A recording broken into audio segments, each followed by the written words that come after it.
Hello students, this is the first lecture of semiconductor. Okay, let's start with the first topic. हमारा first topic है half wave rectifier. Okay, तो क्या होता है half wave rectifier, क्या होता है फुल वेव रेक्टिफायर। इससे पहले मैं आपको बता दूं कि रेक्टिफायर का मतलब क्या होता है। राइट, रेक्टिफायर एक ऐसा सर्किट है जो एसी को कन्वर्ट करता है पल्सेटिंग डीसी में। राइट, रेक्टिफायर एक ऐसा सर्किट है जो एसी को कन्वर्ट करता है पल्सेटिंग डीसी में। ओके, तो आपको इतना समझ में आ गया है। So let's start with the half wave rectifier. Half wave rectifier की अगर मैं आपको बात बताऊं तो हमने यहाँ पर एक पावर सप्लाई दिया हुआ है। पावर सप्लाई है सिंगल फेज 240 वोल्ट 50 हर्ट्ज का पावर सप्लाई। राइट, इसको हमने ट्रांसफार्मर के प्राइमरी वाइंडिंग को दिया हुआ है। ये दिख रहा है, ये आपको ये ट्रांसफार्मर है। राइट, तो ट्रांसफार्मर के प्राइमरी वाइंडिंग को हमने सप्लाई दिया है। ट्रांसफार्मर का काम क्या है, अच्छा चलो एक एक पॉइंट बता दूं।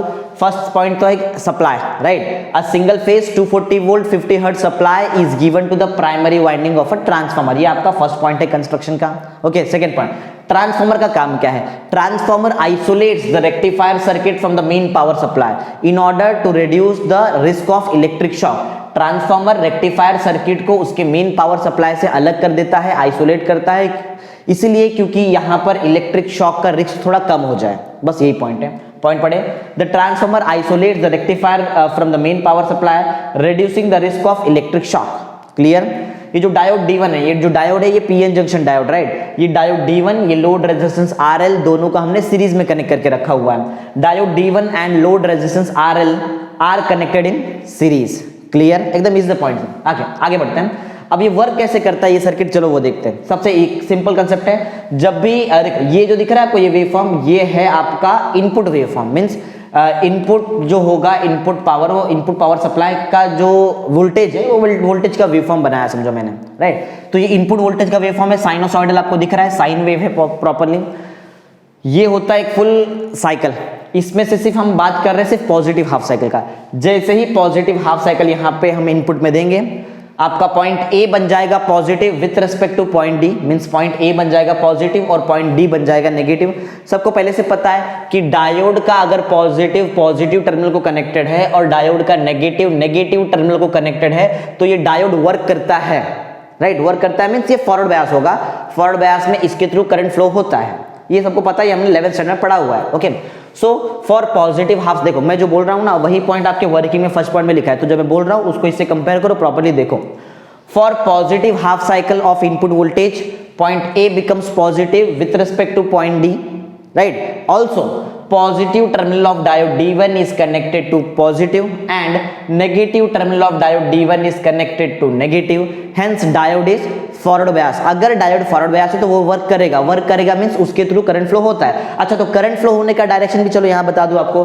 करंट पॉजिटिव से निकलता है और नेगेटिव की तरफ जाता है। राइट, ऐसा, तो इसका मतलब आपका करंट जो होगा, the conventional flow of current is from A B C D A, ऐसा आपका करंट फ्लो होने वाला है। क्योंकि याद है पॉजिटिव हाफ साइकिल में पॉइंट ए बन गया था positive with respect to point D, तो यही पॉइंट मैंने यहाँ पे लिखा, देखो A B C D A. Okay, तो आई थिंक आपको समझ में आ गया है। पॉइंट ए बनता है positive with respect to point D, क्यों? क्योंकि पॉजिटिव हाफ साइकिल है। राइट, क्लियर है, एकदम इजी। ये जो VO लिखा है मैंने, VO को बोलते हैं आउटपुट वोल्टेज। ओके, VO मतलब होता है आउटपुट वोल्टेज। ओके, तो हमने पॉजिटिव हाफ साइकिल देख लिया है। Let's start with for negative half cycle. देखो, जब इनपुट आपका नेगेटिव हाफ साइकिल होगा तो उस टाइम पे क्या होता है, पॉइंट ए जो है वो नेगेटिव हो जाता है with respect to point D. Right, क्योंकि ए नेगेटिव है और डायोड D1 का पॉजिटिव अब नेगेटिव को कनेक्टेड है और डायोड D1 का नेगेटिव पॉजिटिव को कनेक्टेड होगा, इसीलिए डायोड D1 रिवर्स बायस होता है। और एक बार डायोड क्योंकि रिवर्स बायस हो गया है तो वो कंडक्ट नहीं करता है, और एक बार अगर ये कंडक्ट नहीं करेगा तो यहाँ पे करंट नहीं मिलेगा आपको। तो बोलने का मतलब है कि फॉर नेगेटिव हाफ साइकिल आपका सर्किट वर्क नहीं करता है। पॉइंट जरा ध्यान से सुने, for negative half cycle the point A, देखो मैं जो बोल रहा हूँ ना वही आपका यहाँ पे सेकंड पॉइंट लिखा हुआ है। For negative half cycle point A becomes negative with respect to point D.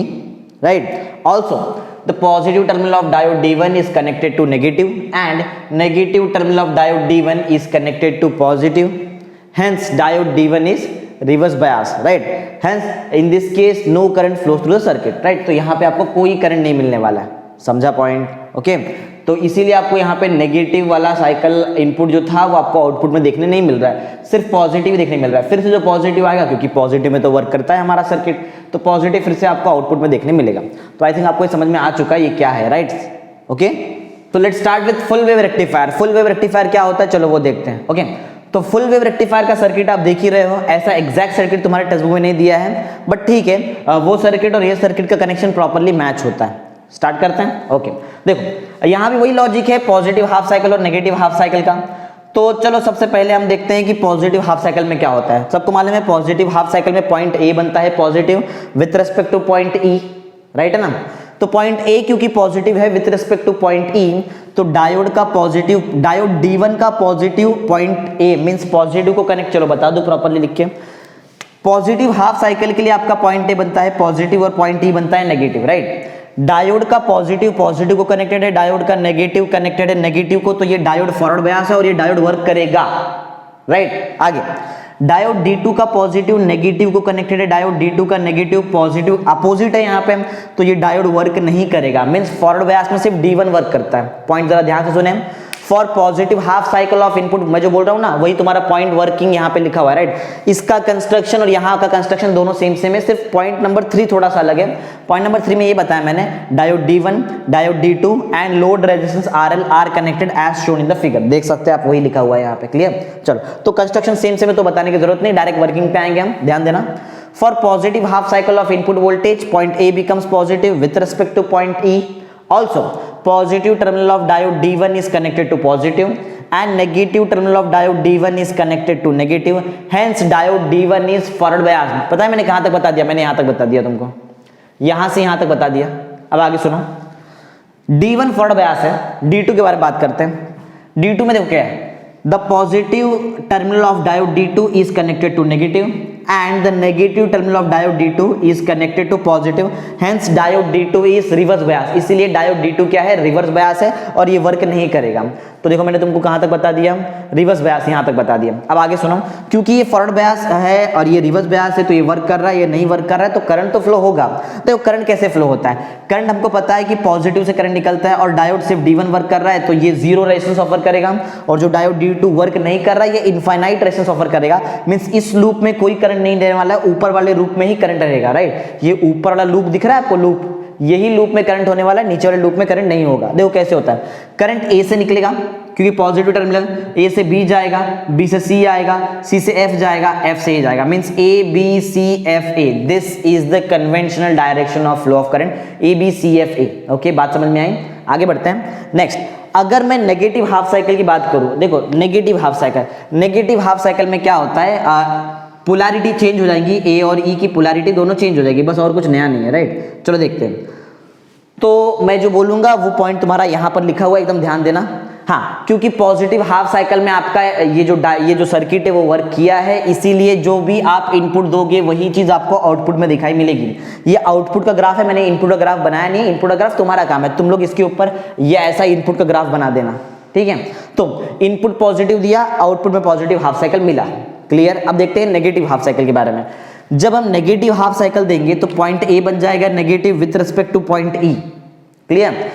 तो जो डायोड D1 का पॉजिटिव है वो नेगेटिव को कनेक्टेड है, डायोड D1 का नेगेटिव कनेक्टेड है पॉजिटिव को, तो ये तो उल्टा हो गया। इसका मतलब डायोड D1 रिवर्स बायस है और डायोड D1 वर्क नहीं करेगा। ओके, चलो आते हैं डायोड D2 पे।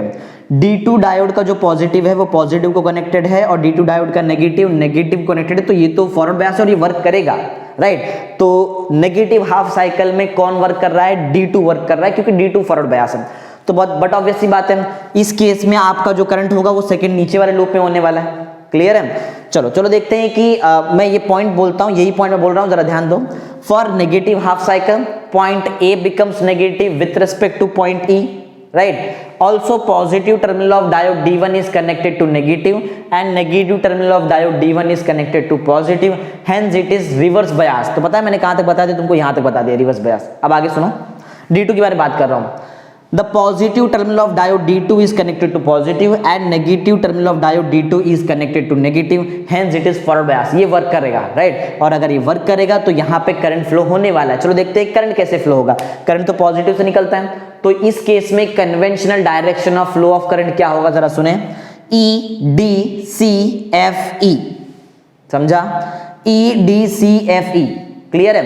तो इस केस में भी करंट फ्लो हो रहा है। एक बहुत इंपॉर्टेंट पॉइंट नोट करने लायक यहाँ पर है, जब फर्स्ट वाले लूप में करंट फ्लो हो रहा था, फर्स्ट वाले में होने दो, सेकंड वाले में होने दो, एक पॉइंट जरा ध्यान रखो, कभी भी कोई भी डिवाइस में अगर करंट फर्स्ट टाइम टच करता है तो वो टर्मिनल बन जाता है पॉजिटिव, और जहां से करंट टच करके निकल जाता है वो टर्मिनल बनता है नेगेटिव।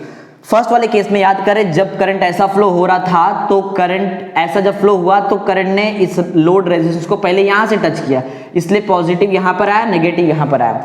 सेकेंड वाला जो केस है जिसमें करंट यहां से निकल रहा है और ऐसा जा रहा है, अभी भी करंट ने इस लोड रेजिस्टेंस को यहीं पे टच किया, फिर से पॉजिटिव, यहीं पे फिर से नेगेटिव। अब पॉइंट सुने, क्योंकि नेगेटिव हाफ साइकिल में भी आपका सर्किट वर्क कर रहा है, सर्किट में सिर्फ D2 वर्क कर रहा है, बात अलग है, लेकिन सर्किट तो वर्क कर रहा है। तो जो नेगेटिव हाफ साइकिल है ये भी नेगेटिव हाफ साइकिल भी आपको आउटपुट में देखने मिलना चाहिए, लेकिन क्योंकि फर्स्ट केस में लोड रेजिस्टेंस के अक्रॉस पोलैरिटी और सेकंड केस में जो हम लोग नेगेटिव हाफ साइकिल देख रहे हैं उसमें लोड रेजिस्टेंस के अक्रॉस का पोलैरिटी मैच हो रहा है, इसीलिए जो नेगेटिव हाफ साइकिल है ये उल्टा हो जाता है, देखो ऊपर बन जाता है। क्यों? इसका रीजन ये कि दोनों केस में लोड रेजिस्टेंस के अक्रॉस पोलैरिटी सेम हो जा रही है।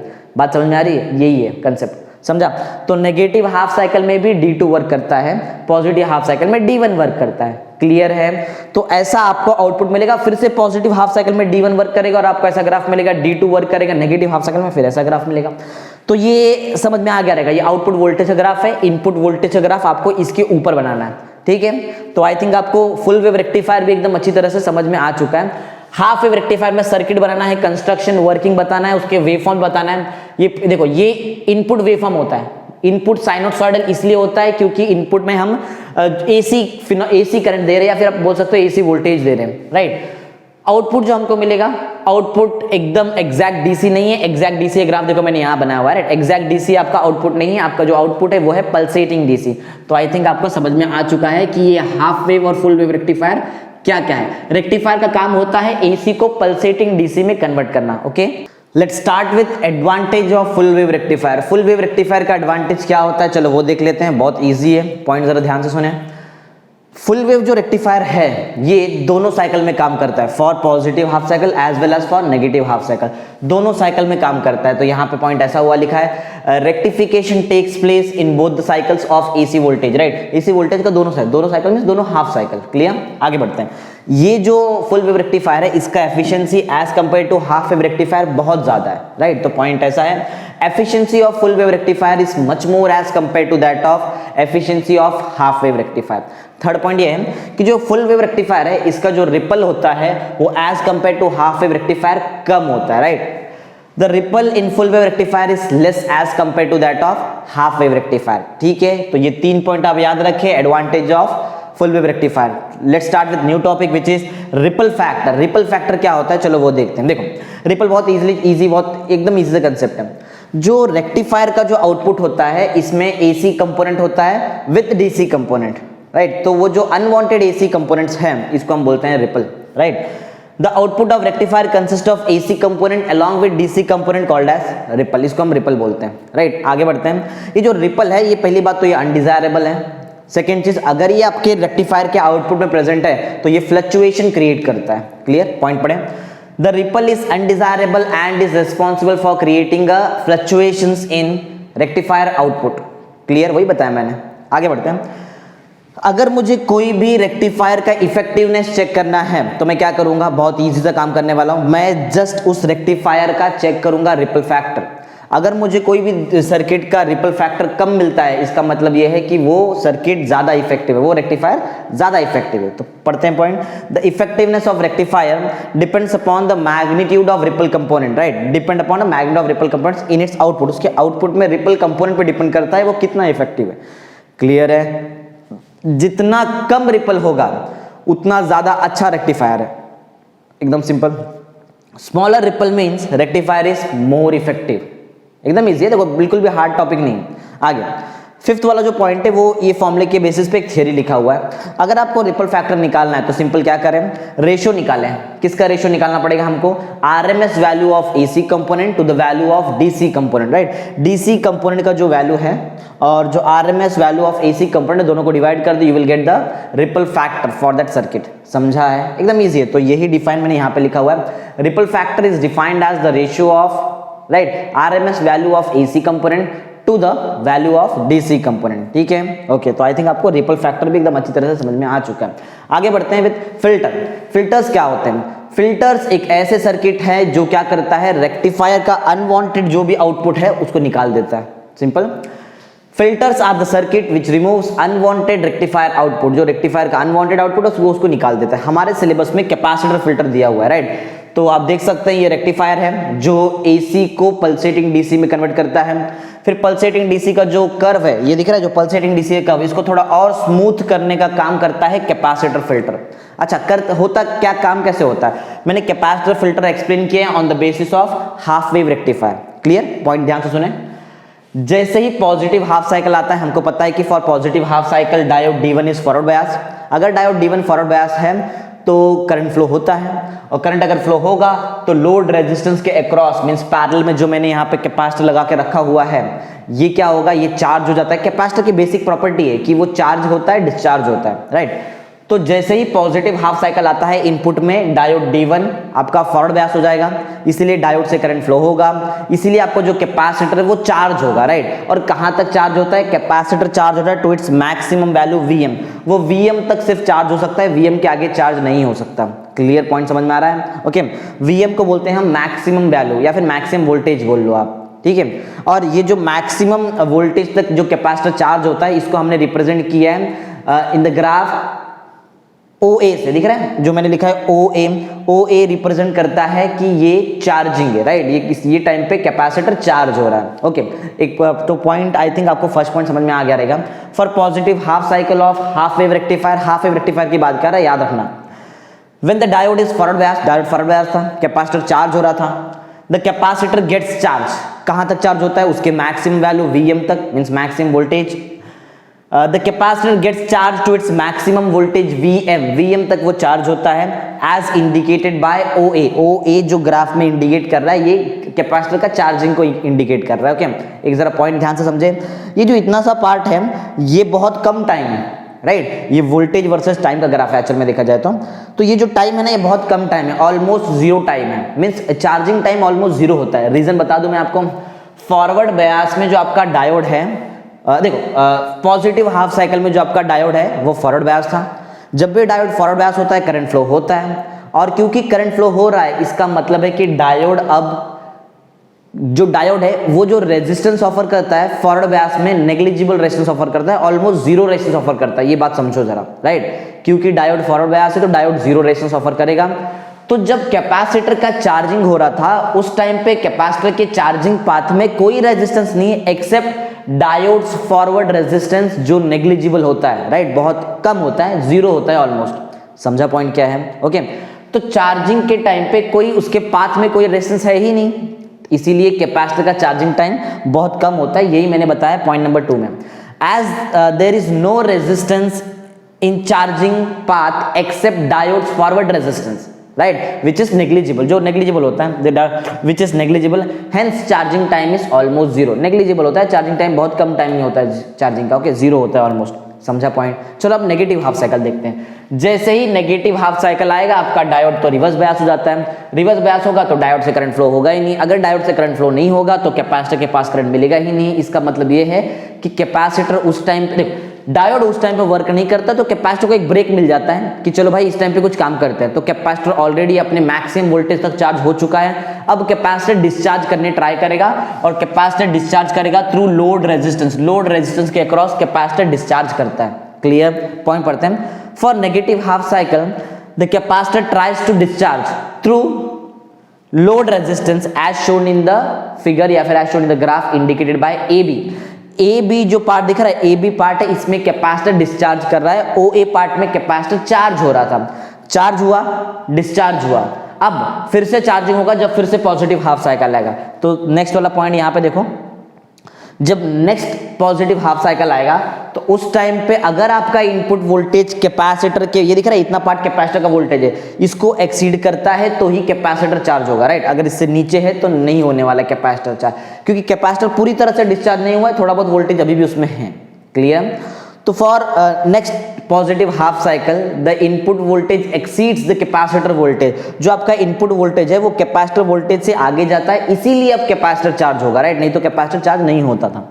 During another positive half cycle the input voltage exceeds the capacitor voltage, the positive half cycle है तो डायोड फिर से आपका फॉरवर्ड बायस रहेगा, the again is forward bias, again the capacitor charges, फिर से वो कैपेसिटर चार्ज होगा, right, as indicated by BC, curve BC जो है वो इंडिकेट करता है फिर से कि अभी आपका कैपेसिटर चार्ज है। बोलने का सिंपल सा मतलब है, एक बार कैपेसिटर चार्ज हो रहा है, एक बार कैपेसिटर डिस्चार्ज हो रहा है, फिर चार्ज हो रहा है, फिर डिस्चार्ज हो रहा है, राइट। डिस्चार्ज होने के बाद कैपेसिटर सिर्फ तब चार्ज होगा जब आपका इनपुट वोल्टेज कैपेसिटर के वोल्टेज को एक्सीड करेगा तो ही। क्लियर, ये पॉइंट एकदम इजी है, तो आई थिंक आपको समझ में आ गया। तो ये कर्व देखो और यहाँ का आउटपुट कर्व देखो, वो कुछ ज्यादा स्मूथ दिखाई दे रहा है हमको, राइट। तो यहाँ पे रिपल इसके कंपैरिजन में और कम है, तो यहाँ पे हमने क्या देखा, समझा, हमने हमारा जो कर्व था पल्सेटिंग डीसी इसको थोड़ा और स्मूथ कर दिया है यहाँ पे। Clear, okay. तो आपको समझ में आ गया होगा कैपेसिटर फिल्टर वर्क कैसे करता है। Okay, thank you.